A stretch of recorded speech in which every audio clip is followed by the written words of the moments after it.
With Boston's recent growth in housing and development projects, there should be a gain for job seekers from the neighborhoods. Helping to make that possible is a grassroots training organization that works with young people at risk. To tell us what's happening at the People's Academy is our guest, the founder and principal instructor, T. Michael Thomas. Thank you very much for being with us, T. Michael. Thank you for having me. First of all, talk about how you went down the road to the building trades. You grew up in Dorchester, and yes. What happened? Well, in high school, I took an interest. Well, welding was my original trade in my family, but a few teachers took interest in me and promised they would get me in the union, and they did. What do you like about doing that kind of work? The satisfaction of the end result, working with copper, the beauty of it, the historic part of it, restoring something that's over a couple hundred years old and making it look new. Now, there are most of us who know copper because we've gotten too many pennies piled up at home. But you know, if you're talking about copper in a building, what should people be thinking of? Look on churches, temples, government buildings, train stations, you know, quality homes, whether in the urban areas or the suburban areas. And copper lasts a couple hundred years, and it's beautiful. It's beautiful. The patina, Statue of Liberty. Patina green. That's right, it turns green. Yes. And you've done some work, well, one of the landmarks was the Custom House Tower. What was it like being up there, working on the copper? It was, at the time, it was cold, windy, you know, but I also worked in the State House. The ornamented boxes in the front of the State House and all the balusters, those are copper. I also installed them. Now, one of the things you'd like to do in this program is have people look at things differently in their neighborhoods. And I'm originally from Dorchester too, and there are a lot of historic things. I didn't know that they were historic or that they were significant until somebody sat down and explained it to me. So how do you get people to see things that way? It's, for me personally, I like the beauty of the old stuff and you know, the historic and the detail, and you know, that's what I'm drawn to. That's, you know, and just to, you know, working with the residents and, you know, restoring and preserving the old and, you know, passing it on to rebuild our infrastructure, you know, by the local residents. Of course, this isn't just about catching the preservation spirit.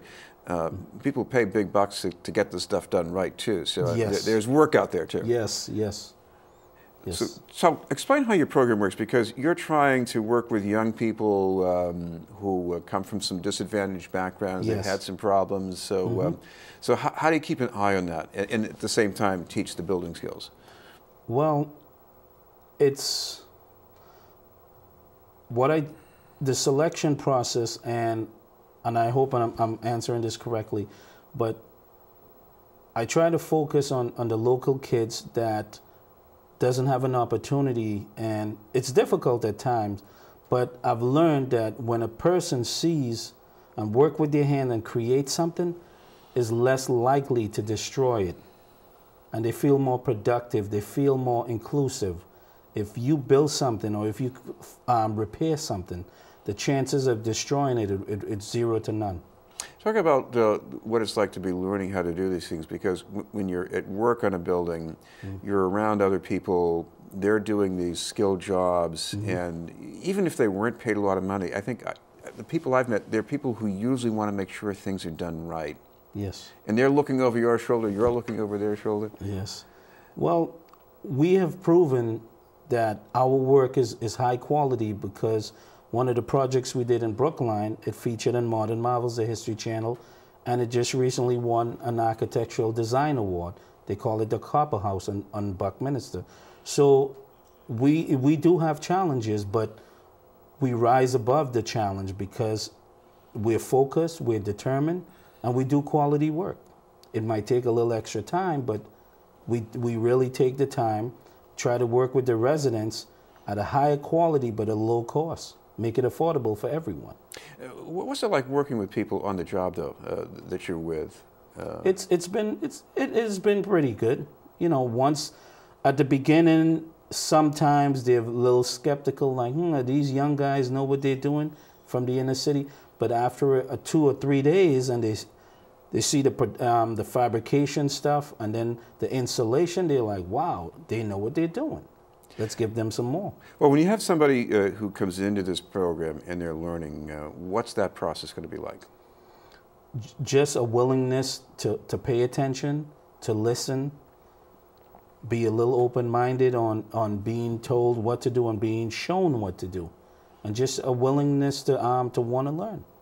So you take them out at a very early stage to one of the job sites and just really have them get a feel for this? Oh, yes. And we do role play. Sometimes students will be a leader, a teacher, or the person in charge for a day or two, just to get the sense of, what it feels like on both sides. And, it works out pretty good. Of course, the other thing that you have to keep an eye on is that once you learn the skills, you have to get a job, or maybe even start up a business. So how do you help them with that? There is enough work out there, so depends on the level of the skill. If some students like to work towards the union, we would walk them towards the union, or some of them has that entrepreneur spirit, so we will show them the ups and the downs and what it entails, and we would connect them with some of our clients or neighbors to say, hey, do you have anything available? Start them off with something really small in repair, and then the little ones lead to the big ones. What about some of the things you've been working on recently? We're working on a house right now in Newton on Fowler Road. We're covering the whole roof in copper panels. These 16 inches by 24-inch panels. It's a beautiful project. And I understand this is not just houses you work on, right? Right. We also do different art projects. We also have a manufacturing projects. We have also a mass production projects where we mass produce things and sell it back to the public to raise more funding for the program. And copper car, maybe? Yes, and a copper speedboat. A copper speedboat? Yes, a copper speedboat. Well, if anybody wants to find out some more about how to do it, but before, actually, I should mention also that you're not just looking for students, you're looking for some other supporters to help this program really take wing. So explain what you have in mind. Well, we're looking for the help of resource development, for fundraising, grant writing. We're a 501c. Thanks to a law firm by the name of Bingham McCutcheon. They came in and helped us. And we're looking for, even if someone can make a phone call or a handshake, contact whether the governor, the mayor, the senator, whoever can help us, that we can grow and teach more kids, make them more productive in society. That's what we're trying, that's our mission and our goal. Well, if it's people to help program or young people who want to learn the skills, is there a way they can follow up and get in touch? At the peoplesacademyinc.org. Thank you very much for being with us. Thank you for having me. T. Michael Thomas from the People's Academy.